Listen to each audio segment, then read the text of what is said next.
Primetime local news, serving the Lakeland and Midwest regions.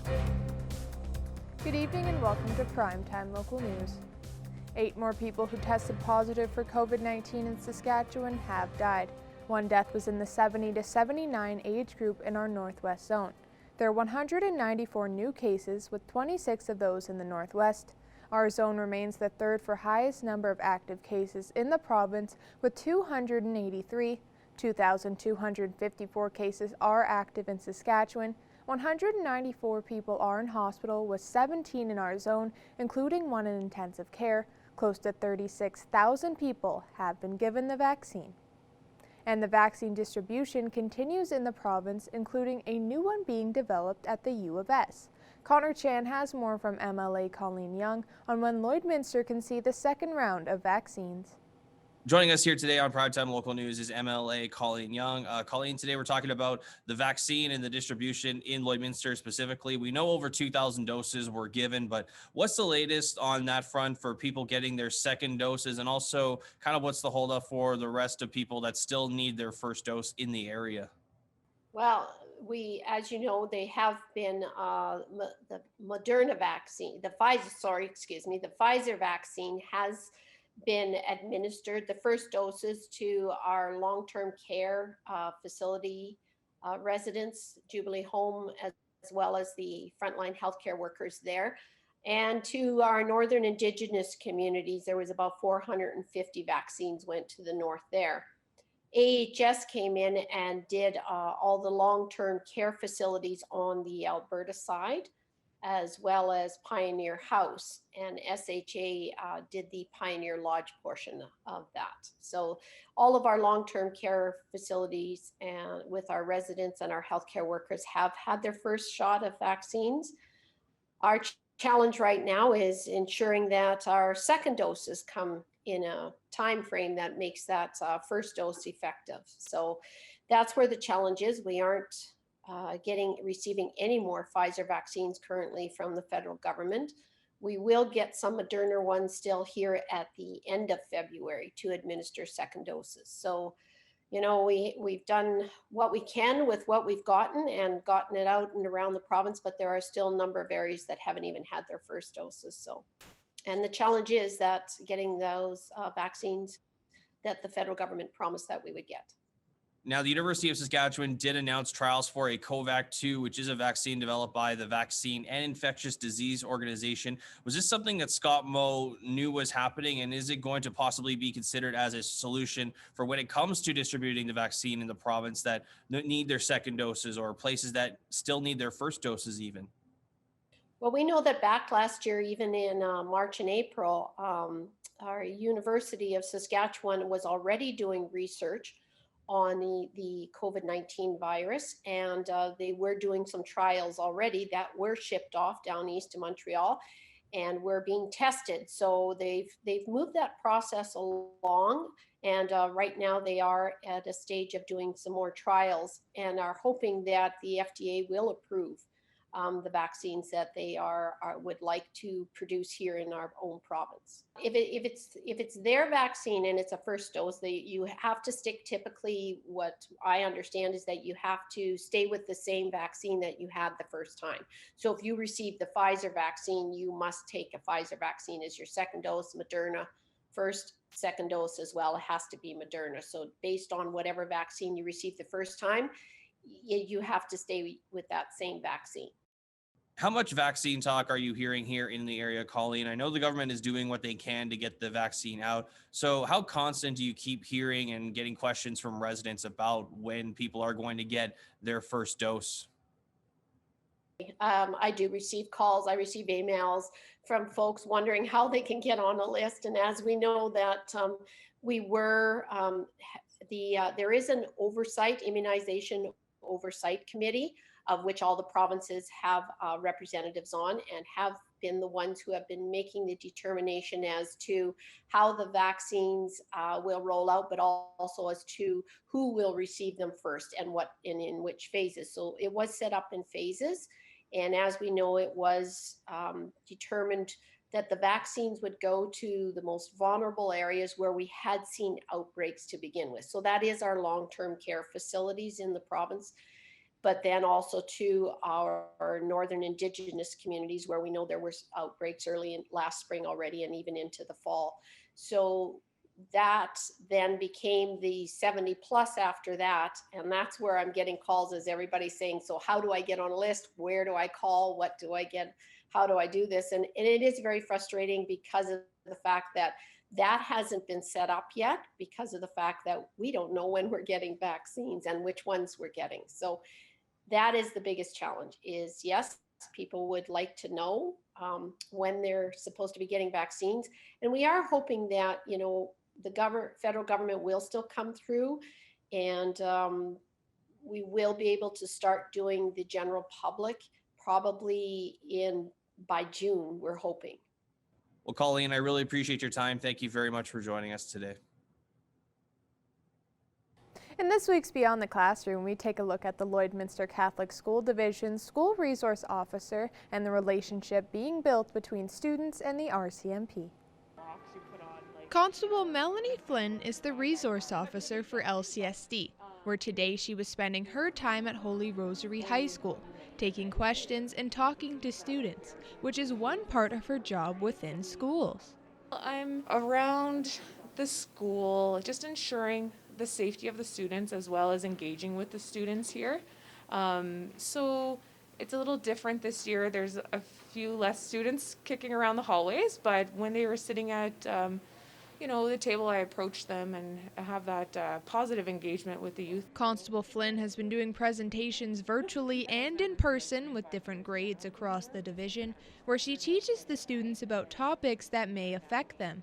We've engaged in the Bell Let's Talk Day, which coincided actually with the exams this year, so that was kind of nice to have a open talk about mental health and to do some presentations on cyber safety and just other laws that some of the classrooms have asked for a police perspective on. Constable Flynn hopes that having the presence of a school resource officer within schools will help students become more comfortable with RCMP members now and in the future. Being readily available here at the school, it just gives more accessibility to the youth every day. So this is where they spend the majority of their week when things are running smooth and normal, and having an RCMP officer available to chat with and formulating that rapport and relationship building is important to the RCMP and to the schools to be able to offer that service to the youth. And that's it for this week's Beyond the Classroom. Beyond the Classroom is brought to you by Lakeland College, home to the most hands-on education in Canada. Apply today and graduate job ready. A local author is shedding a light on history, telling the stories of 10 German-Canadian farmers from the Good Soil area who were interned during World War II. Eric Bay has more. 10 men were taken from their families more than 80 years ago and held in internment camps during World War II. All of the men farmed in the Good Soil region, and the unusually high number taken from one area stood out to Patricia Hankey, who decided to write Dreams Interrupted. No charges. They were just arrested by the RCMP, taken away, taken to internment camps, and they spent anywhere from 2 to 5 years. Hankey used government documents and eyewitness accounts to write Dreams Interrupted, and the details stood out when she was speaking to the children of the taken men. What struck me was they remember that day so vividly. And these people are in their 80s, late 80s, 90s now. So this is going back 80-some years. They vividly remember lots of detail about that day. While men were also taken from other areas in Saskatchewan, including Lloydminster, Hankey wanted to bring the Good Soil men to the forefront in her book. There are some articles, some books, but not a lot. And I just felt it was important that the information is there for people to look at. Over 800 German Canadians were interned during World War II. Eric Bay, Primetime Local News. Now we're Connor Chan. We'll take a first look at your weather forecast.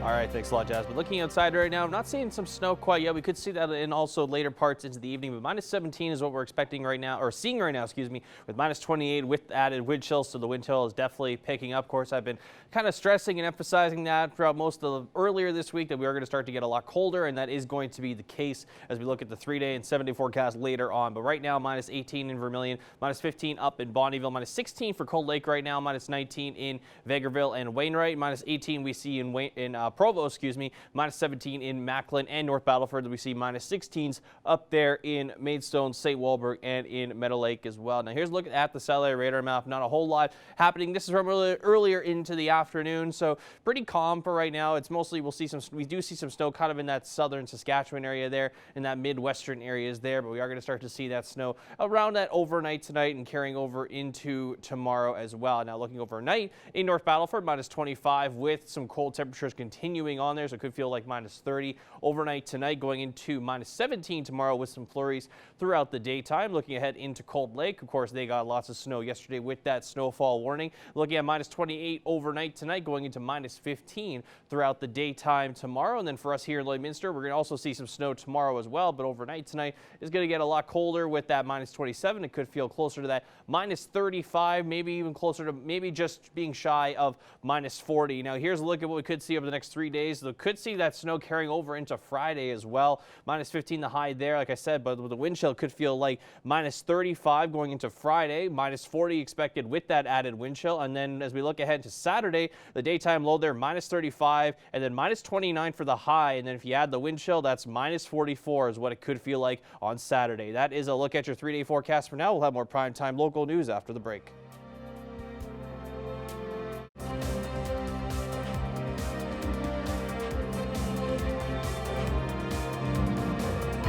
Welcome back. Lloydminster's Learning Council is preparing to resume some online programs this week. For more, we go to Tate Laycraft. Today I'm joined by Rebecca Robertson, who's the program coordinator with Lloydminster's Learning Council. Thanks for joining me today, Rebecca. Thank you for having me. So this week you're launching 2 online programs that aim to help children with their literacy development. Could you just tell me a little bit about how these programs work? Sure. So at the Learning Council, we are a foundational learning nonprofit organization, and we strive to allow adults to have that foundational knowledge so that they can excel in their career or take their life to the next level. In particular, we offer family literacy courses, which are teaching adults how to be their child's first teacher and to lay down that groundwork for early literacy learning. So this week, we are starting our Rhymes That Bind and Books for Babies programs. So Rhymes That Bind starts tomorrow, and we have a morning and afternoon session. The morning session is from 11 to 11:30, and our afternoon session is from 1:30 to 2 p.m. And in that session, it's geared towards children 2 to 4, and it's for that connection between parents and children to reinforce early learning through songs, rhymes, finger plays, and just kind of that learning doesn't just have to be reading, that singing, talking, all of that is part of early literacy, early foundational learning. So we have that going on. And then Books for Babies is for newborns to 1 year old. And that's on Thursdays from 10 to 11. And that is teaching parents to be their child's first teacher. So that is based on books and literacy skills and very fundamental and foundational learning skills. And both of these programs are going to be taking place through Zoom since we can't have people in our office due to social distancing rules, but we do have spots available. If people are interested, they can go to our website at lloydlearningcouncil.org or call us at 780-875-5763 to register. So who's running these programs then? And also, though it's for kids, what can parents expect from the experience? For sure.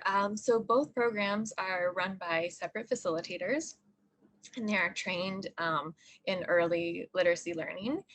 And although I mentioned that it's about foundational early literacy learning, a lot of these programs, especially during COVID, we find that it's a relief for parents to be able to connect with other parents, for kids to see other kids, because people can't go out, they can't meet new people. So it's really hard if you're new to the community and you have a baby and you have no family around. We found that in our fall session of classes that a lot of people were saying that it was really great for their mental health too, just because it allowed for them to meet other people and have that connection when the days can be pretty long if you're only interacting with a baby and you can't even go to like walk around a grocery store or a mall. So we found that the facilitators also go through these foundational learning for early literacy, but also it's about the connections forged between the participants. I think that was a big thing. With COVID, could you maybe speak to the importance of making sure programs like these continue on and are adapted to the online format? Well, when we first went online to Zoom in the fall, we completed our classes before the COVID shutdown last year. So when we moved them online to Zoom, I think a big thing was talking about the digital divide and how with COVID, it's kind of pushed society into that online world at an accelerated rate. So we were kind of worried about people who maybe couldn't afford the technology to participate, and we're here to allow for everyone to learn. So that was a little bit of a worry, but we were able to help with that by loaning out some laptops and also offering some Zoom tutorials for people who had never used it before and just how to actually get in the class. So we are actually successful to do that. Now it's just dependent on whether or not they have a good internet connection, but there's a lot of places that they could go, for free Wi-Fi if they had to. But yeah, just making sure that we were able to include everyone, even, if they didn't have access to technology. But a positive that we did find is that people are making it to classes more regularly because if their child's having a bad day or whatever, or they're taking forever to put on their coat and boots, they don't have to drive somewhere, that they are just they can just set up and they're good to go. As well as we're able to hit people who maybe don't have reliable transportation, especially in Lloydminster where there's no public transportation. So people can just do it from home, especially maybe new moms or people who've just arrived here who don't have cars, that they can still participate. So that's been kind of an added positive to this experience. Thanks so much for chatting with me today, Rebecca. Thank you so much for having me. Now here are your stock market prices for today.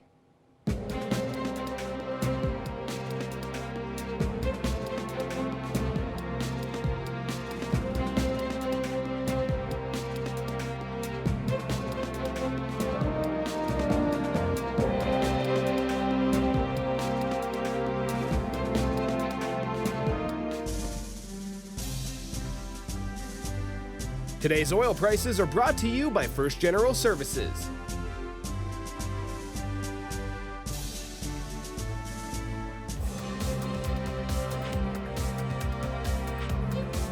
For the 7th time, the world's longest hockey game will kick off at Sakers Acres, just east of Sherwood Park. With more ahead of tomorrow's start, here's Evan Kenny. An outdoor rink just like this one will play host to the world's longest hockey game. Where the similarities end to a normal ODR session is obviously with the time.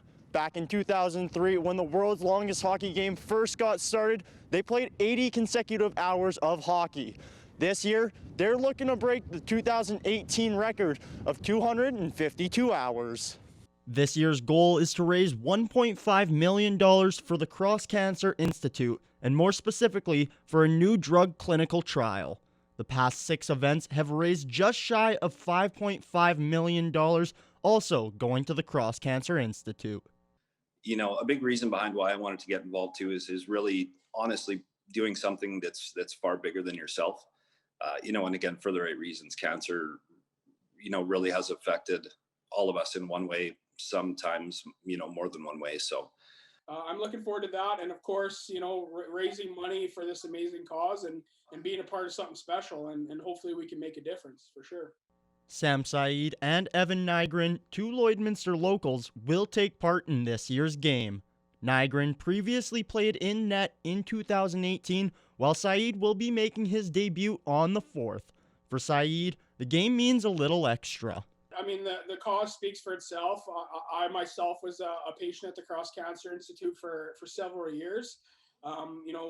While I, had an experience as a younger man, I know for sure there's millions of other people that have a way worse experience than me at that facility and in general. So it's about the cause. It's about trying to make a difference, and it's about stopping some of the trauma that families go through with this terrible disease. So. With current restrictions, the world's longest hockey game will look different than past years. Players had to self-quarantine before entering, where they will once again be tested. Players will also sleep, eat, and put on their equipment in individual trailers. Fans are allowed to attend the game, but aren't allowed to leave their cars. Even referees will have to call the game from a distance.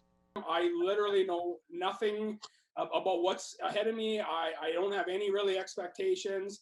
I'm looking forward to the challenge mentally and physically, and seeing if my body can hold up to these kinds of conditions, as well as the commitment to be on the ice for that long.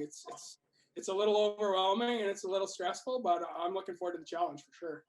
Again, it's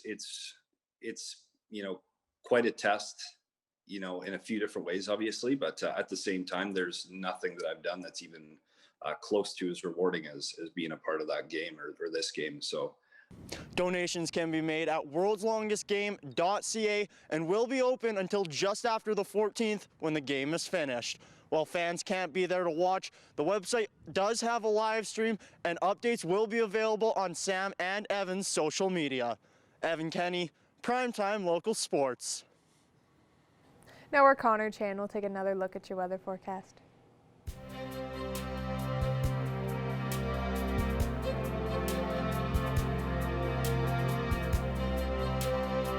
All right, thanks very much there, Jasmine. Yes, it's going to be a great game. It's also going to be very cold for those participants out there in the world's longest hockey game, but they are doing it, of course, all for a great cause. So we'll definitely be cheering on Sam and Evan there from Lloydminster. Now, take a look at Lloydminster temperatures right now, minus 17 degrees, minus 16 all the way out in Edmonton, minus 17 for at the Basket, minus 11 in Rocky Mountain House, minus 7 degrees in Jasper, minus 16 also there in Whitecourt. A little bit warmer in some parts in Saskatchewan, like Prince Albert and Melfort at minus 14. We also see minus 17 in North Battleford, Saskatoon, and in Meadow Lake as well. As we look ahead to northern Saskatchewan, kind of similar to what we saw yesterday, minus 18 for La Loche, Buffalo Narrows, minus 14 in Larange and Flin Flon as well, minus 20 up in Uranium City, minus 19 for Stony Rapids, and we see minus 18 there for Wollaston Lake. A little bit colder in some areas of northern Alberta, minus 21s. We see a lot of those in Slave Lake, Peace River, High Level, and Fort Chipeway. Minus 19, though, we see in both Fort McMurray and in Grand Prairie as well. Now, a little bit different today here in southern Alberta. They saw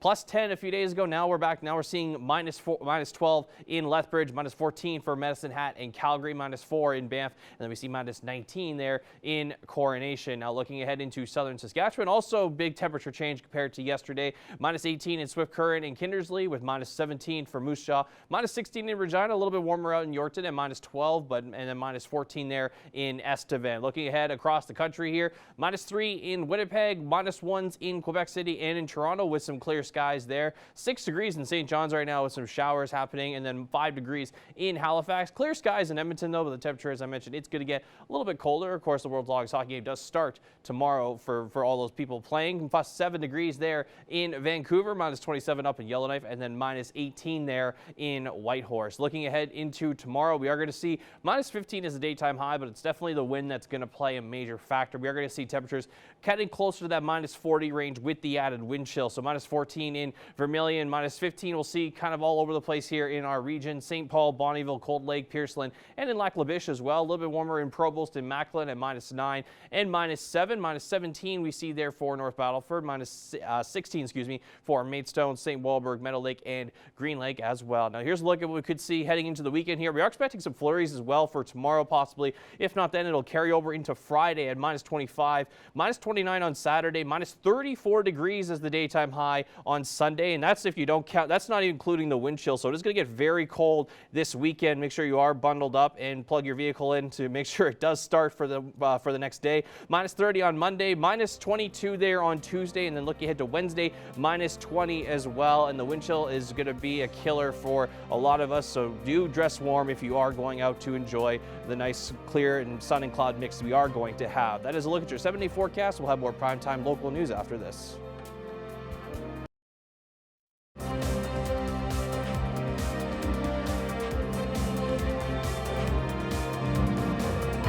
Welcome back. The town of St. Paul hosts Shiverfest each year over the family day-long weekend. This year's event was canceled due to the pandemic, but St. Paul FCSS is hoping the community will mark Family Day in a different way this year. Jace Mackey has more. I'm pleased to be joined today with Lynn Smith. She is the director of FCSS in St. Paul. Lynn, thank you so much for taking some time to talk with me today. Yes. Well, as Family Day Long Weekend approaches soon, one big event in St. Paul is Shiverfest that happens over the Family Day Long Weekend, but this year the event was canceled. Lynn, can you just take me through that decision? To adhere to the COVID guidelines, really, we didn't have a choice, to be quite honest. We want to make sure we're keeping our community safe. And so the municipality felt that it would obviously hosting Shiverfest would not adhere to those guidelines. Well, this year, FCSS in St. Paul is encouraging people to put your family in focus this year and go through some pictures and kind of reminisce and look back at some memories of the past this Family Day. Can you just talk a little bit more about what you guys are encouraging people to do?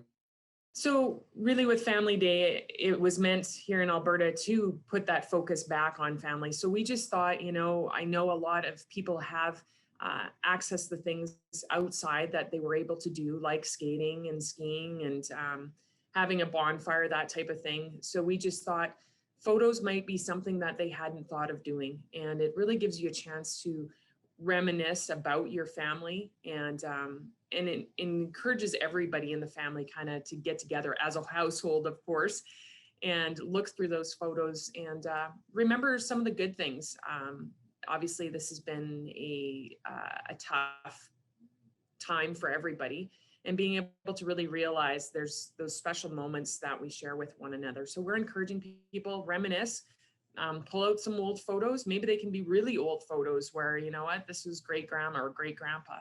And even for those grandparents or those relatives that they can't see right now, it gives them an opportunity to maybe take a favorite memory or photo, and whether you send it digitally or you put it old-fashioned into the mail and mail it to them, it's something for somebody to look forward to. They pull out that memory as well, and I'm sure it'll put a smile on their faces. So that's the focus for this Family Day. Well, this year, because of the pandemic, people weren't able to make as many memories maybe as they normally would, having to stay home and limit their social circles. But you're hoping people will be able to look back at some of their old memories. And how important do you think it is for people to connect with family and look back at some memories, even if they have to do so virtually? Well, I think it takes your mind off the present. And it's an encouragement to remember those times that you've already spent, and moving forward to plan new adventures where, what are some things we'd like to do and some pictures we would like to take in the future, special moments that are still coming up that we can create memories with. So I think it just takes your thoughts off the present. You can think about the past, and you can also think about the future moving forward. And it's a great time for people to even, there's a lot of great apps and even Google Photos where it'll help you create that photo book, where they could do that and have each member of the family maybe choose some photos that they'd like to see on a page because they're special to them. And are there any other events or programs that FCSS is looking forward to in St. Paul upcoming? Well, right now we've got sessions going on. We have a psychologist here in town called, her name is Loyanne Gallus, and she's done 15-minute sessions. One was just yesterday, put on our Facebook site, that has to do with individuals and how to encourage themselves through this time, and different mental health items that they can do for themselves for their own wellness. So that the schooling one is how to help your children through that. They're only 15-minute sessions on Facebook. The next one coming up is on individuals next Tuesday, and then one on families, and then the final one is on relationships. So it's an opportunity. They're free. They just have to go on our Facebook site, and it gives them the opportunity to have those quick 15-minute sessions. I know everybody's kind of getting tired of virtual, but it is one of those ways we can allow people to connect right now and get the resources they maybe need. I know there's a variety of mental health, and we do promote a lot of the mental health stuff that is on websites, but it's sometimes a lot of stuff for people to actually have to run through when they're looking for something quick that they can kind of grab onto. So that's a promotion through FCSS, as well as we oversee the Lakeland Family Resource Network. Through that, they'll be doing some family connection kits with Valentine's Day coming up. They'll be doing some bracelets as well. Just encouraging families to do what they can do inside their homes and within their households to create an atmosphere of mental wellness as well. Obviously, we're preparing because income tax season's coming up, and we run the clinic for volunteer income tax program. So we've been also encouraging people to get to know what benefits filing your taxes are with CRA. There are some benefits, and there's some things that people need to know, so they can connect with us with that. And we're also open for one-on-ones. So we've got seniors still dropping off for Alberta Seniors in Housing.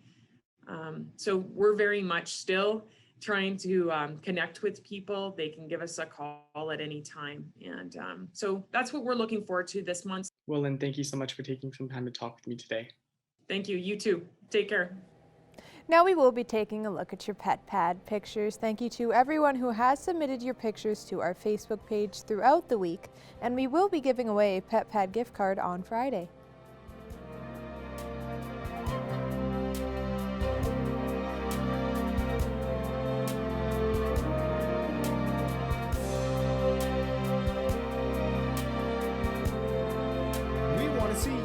Send photos of your pet and their name to our Facebook, Twitter, or Instagram to have them featured on Pet of the Day. Your name will be entered into a weekly draw for a gift certificate from the Pet Pad.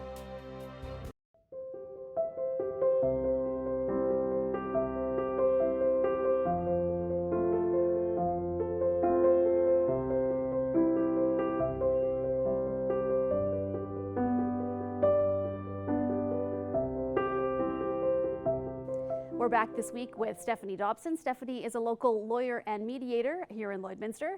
Stephanie, this is kind of a special episode for us. We've been talking about divorce now for several months, several different subjects, but this time this week was a viewer request of a topic they wanted to hear. And we're going to be talking about separation agreements. So first of all, tell me a little bit about the viewer request process and how you would like to go forward from here with people actually giving you requests for things to talk about. Sure. I always love hearing from people as to what they want to hear about. That's the whole goal of this TV segment, is to give people some tips as they're going through their separation and divorce.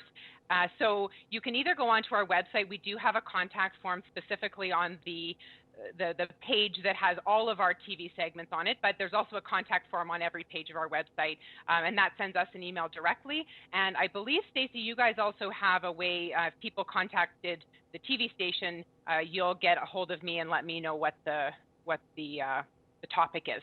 Yeah, that's exactly right, Stephanie. People can message us through our social media as well. And the requested topic from the viewer this week was separation agreements. So, Stephanie, let's start by explaining what exactly is a separation agreement.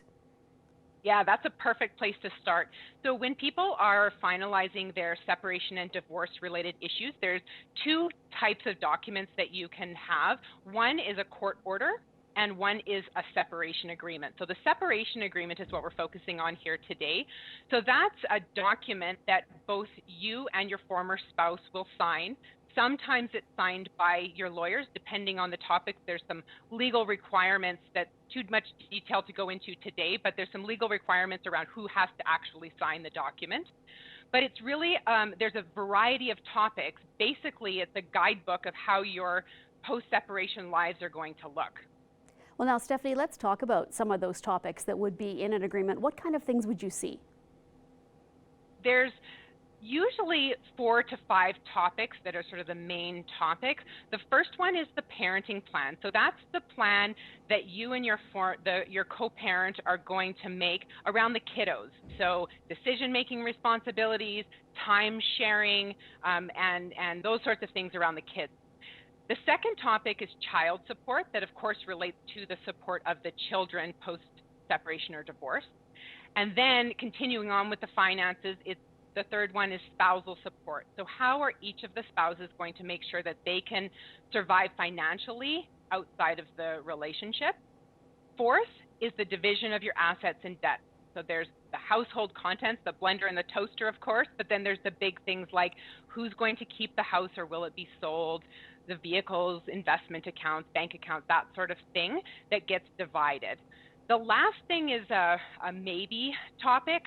There's a lot of people that I meet with that really have a hard time communicating. And so in a lot of the separation agreements that I do, we like to talk about a communication plan to make sure that your kiddos aren't caught in the middle of conflict between two parents. Stephanie, why would a set of parents who are separating or going through this process, why would they need this agreement? There's a variety of reasons.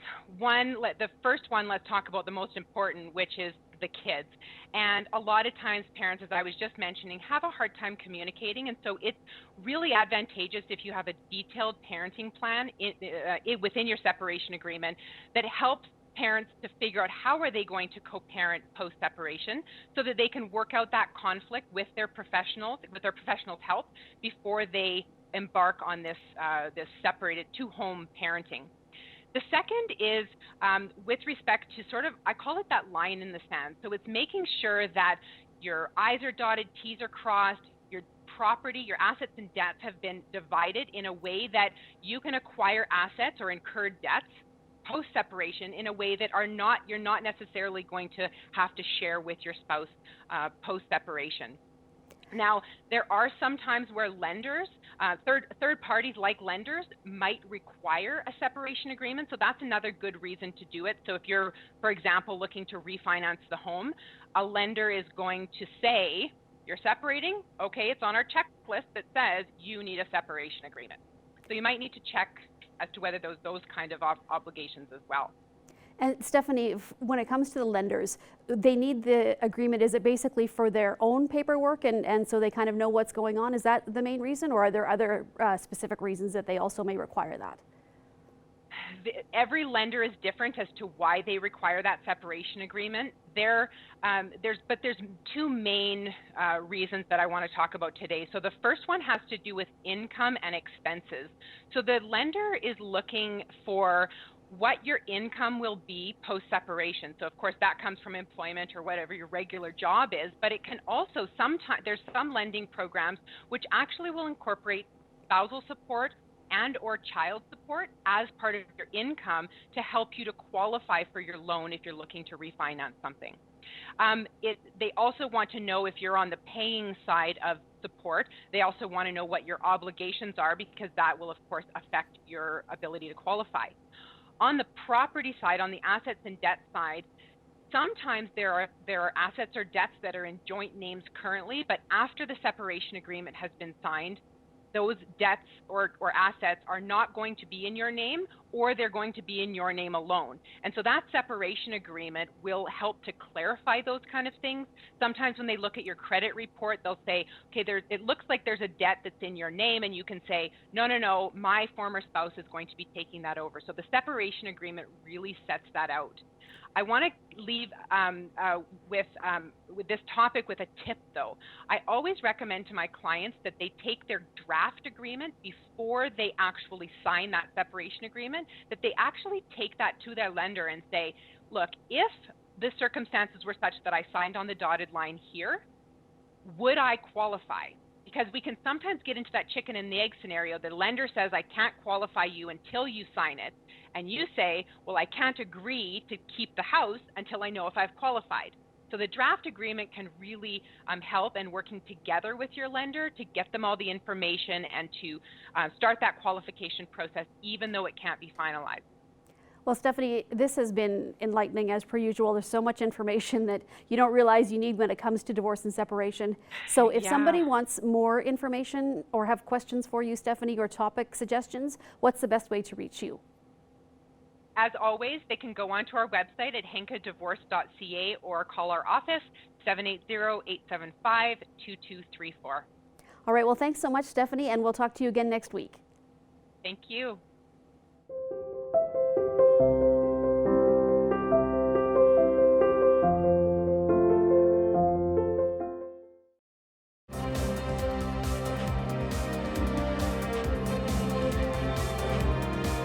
I'm here with Nina Alasko, Community Relationship Specialist with Heart and Stroke, to learn more about Heart Month. Thanks so much for joining us today, Nina. Hi, thank you for having me. No, thank you. So February is Heart Month. Can you tell us a little bit about what the purpose of Heart Month is? So Heart Month is just a great time of year for us to be able to run some of our programs. One of our large programs is our door-to-door canvassing campaign, which looks a little different this year. But a big part of that is just awareness for our heart health and how to try to do those heart healthy habits that will hopefully bring us through the entire year. Perfect. And how does one learn about their risk for heart disease and make an effort to improve it? The best way is, you always can go talk to your doctor and physician, but just for an informational purposes, our heartandstroke.ca website is a wealth of information and has recipes and tips for being heart healthy. Perfect. As you touched on it quickly, COVID has forced a lot of things to change, including your door-to-door canvas. Can you talk a little bit about what that initiative typically is and how you've adapted it to fit these restrictions? The door-to-door canvas campaign is one of our first true real campaigns, and its inception was 70 years ago in 1950, and it started off with just 5 cardiovascular or cardiologists and their families going around door to door to ask people to donate to help fund life-saving research. And it ended up being a wild success because over the last 70 years, we've been able to engage thousands of volunteers, and we've been able to raise hundreds of millions of dollars to go towards research. In fact, the first campaign in Alberta was in 1958, and just the few people then were able to fund 2 researchers at the U of A. That's pretty impressive. Yeah, you kind of asked me a little bit, but it's definitely changed this year. Typically, the door-to-door campaign was exactly how it sounds. People going to their neighbors and their friends, knocking on their doors, promoting a little bit of awareness and asking for donations. This year, we're obviously not asking people to come together in that way because we want people to be safe. And so we've been able to transition and flex and pivot very quickly to do a virtual online fundraising campaign. And what will that look like online? Do people just go to a website or how can they get involved? There's different ways you can get involved. We've already reached out to past volunteers and communicated that with them how we will be participating in a virtual way, and for them to directing them to our webpage for them to create their own virtual canvas page. But for anybody that's never had the opportunity to already be directed to those, the best thing to do is go to heartandstroke.ca/help. And right there, you'll be able to join as a participant, and you'll be able to create your participant center, which will allow you to send out emails and social media posts asking people to donate to your site, which will count towards your tally and your fundraising efforts for the campaign. Perfect. And you touched on it already. You mentioned money goes towards research. Does it go anywhere else? It's definitely primarily goes towards research. Heart and Stroke has already funded over $1.55 billion to research, which is an astounding number and something that I'm very proud of. It's great to have an opportunity to work for a company that's done so much great work, but we also do work in the realm of advocacy. So advocating for Indigenous people, for women's heart health, as well as just for awareness, including signs of a stroke. Perfect. Is there anything you'd like to add on the topic while we have you? No, just that we're doing some really great initiatives and we're doing really great work all throughout the country. Alberta alone, we in 2019 we funded 79 researchers. So we're very excited to see some of the amazing talent and some of the amazing work that's being done. Awesome. Well, thank you so much for taking the time, Nina. I appreciate it. Thank you. Thank you for joining us tonight on Primetime Local News. You can catch the second hour on CITL.